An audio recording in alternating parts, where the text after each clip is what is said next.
നമ്മൾ പറഞ്ഞത് നമ്മൾ എന്താ പറയുക കൊമേഴ്ഷ്യൽ ബാങ്ക്സിൻ്റെ ഫങ്ഷൻസാണ്. കൊമേഴ്ഷ്യൽ ബാങ്ക്സിൽ കൺവെൻഷണൽ ഫങ്ഷനും ഇന്നോവേഷൻ ഫങ്ഷനും ഉണ്ട്.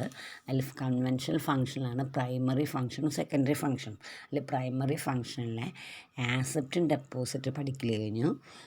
അതായത് 5 ടൈപ്പ് ഡെപ്പോസിറ്റ്സ് ഉണ്ട്. ഡെപ്പോസിറ്റിനെ കുറിച്ച് പറഞ്ഞു.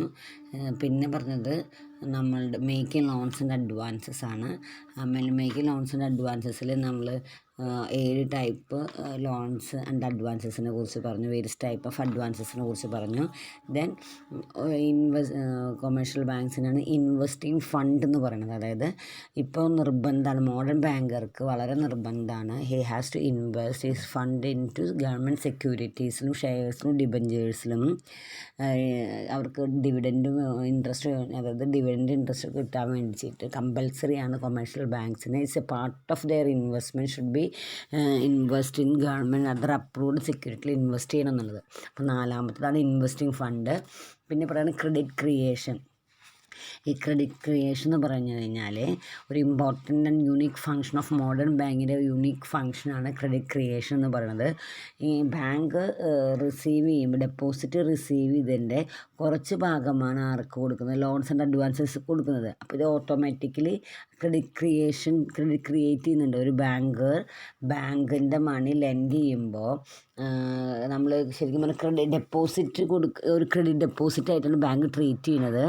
അങ്ങനെ ബാങ്കിൻ്റെ ലോൺ ഗ്യാരണ്ടി ചെയ്യുമ്പോൾ ബാങ്ക് അവർക്ക് എന്താ പറയുക, അവരുടെ പേരിലൊരു ക്രെഡിറ്റ് ക്രിയേറ്റ് ചെയ്യുന്നുണ്ട്. അതാണ് ക്രെഡിറ്റ് ക്രിയേഷൻ എന്ന് പറയുന്നത്. ഓക്കെ, അതിൻ്റെ ഒരു ഇലിസ്ട്രേഷനൊക്കെ ഉണ്ട്. ശരിക്കും പറഞ്ഞാൽ വേറൊരു ക്ലാസ്സിൽ പഠിക്കണം. ടെക്സ്റ്റ് ബുക്കിൽ അത്രയധികം നിർബന്ധമായിട്ടത് പറയണമെന്നില്ല ടെക്സ്റ്റ് ബുക്കിൽ. എന്നാലും ഒരു ക്ലാസ്സിൽ വാട്ട് ഈസ് ക്രെഡിറ്റ് ക്രിയേഷൻ പറഞ്ഞുതരാം. ക്രെഡിറ്റ് ക്രിയേഷന് എന്ന് വെച്ച് കഴിഞ്ഞാൽ ശരിക്കും 100% അതൊരു ബാങ്കിൻ്റെ ഒരു ട്രീറ്റ്മെൻറ്റ്. അപ്പോൾ ഇപ്പോൾ ഈ അതിൽ എക്സ്പ്ലെയിൻ ചെയ്ത് കഴിഞ്ഞാൽ അതിൻ്റെ ഫ്ലോ പോകും. അപ്പോൾ ക്രെഡിറ്റ് ക്രിയേഷൻ ഉണ്ട്. Then use of cheque and system and plastic മണിയാണ് അതിൽ പറയുന്നത്. ഇനി 2മത്തെ ഫങ്ഷൻസാണ് ഏജൻസീസ്, അതായത് സെക്കൻഡറി ഫങ്ഷനിൽ ഏതൊക്കെയാണ് വരുന്നത്? നമ്മൾ ബാങ്കിൻ്റെ സെക്കൻഡറി ഫങ്ഷനാണ് ഏജൻസി സർവീസസ്. അതായത് കൊമേഴ്ഷ്യൽ ബാങ്കിൻ്റെ ഏജൻസി റിലേറ്റഡ് ഫങ്ഷൻസാണ് അടുത്ത ഫങ്ഷൻ. സെക്കൻഡറി ഫങ്ഷനിൽ വരുന്നതാണ് ഏജൻസി റിലേറ്റഡ് സർവീസസ്. ഓക്കെ, പിന്നെ വരുന്ന ജനറൽ യൂട്ടിലിറ്റി സർവീസസ്.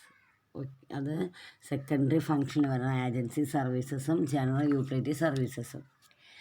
ഏജൻസി സർവീസസും ജനറൽ യൂട്ടിലിറ്റി സർവീസസും ആണുള്ളത്. ഏജൻസി സർവീസസ് ഏതൊക്കെയാണെന്നുള്ളതാണ് നമുക്ക് നോക്കേണ്ടത്. അതായത് ബാങ്ക് എന്തായിട്ട് ആക്ട് ചെയ്യുന്നുണ്ട്? ഒരു ഏജൻസി സർവീസസ് ആയിട്ട് പറയുന്നുണ്ട്. അതായത് ഇസ് കളക്ട് ചെയ്യുന്നുണ്ട്, കുറേ ക്ലിയറൻസ് ഹൗസായിട്ടും കളക്ഷൻ പേയ്മെൻറ്റ് ഓഫ് ക്രെഡിറ്റ്. അതായത് commercial banks make payment for bill, cheque, promissory note. അതായത് കസ്റ്റമർക്ക് വേണ്ടിയിട്ട് behalf of the customer he like to payment of rent, income tax, fees, insurance, premium, ഇതൊക്കെ നടത്തുന്നത്. അതാണ് ഏജൻസി സർവീസസ് എന്ന് പറയുന്നത്. അതുപോലെ തന്നെ modern commercial banks also undertake purchase and sale of various securities. കസ്റ്റമേഴ്സിന് വേണ്ടിയിട്ടും ഷെയർസും ഡിബഞ്ചേഴ്സും ബോൺസും ചെയ്യാറുണ്ട്. ഡിവിഡൻറ്റ് കളക്ട്, അതുപോലെ തന്നെ അതായത് purchase of sales of securities, collection of dividends and interest on behalf of the customers. Commercial banks collect dividend, interest and rent.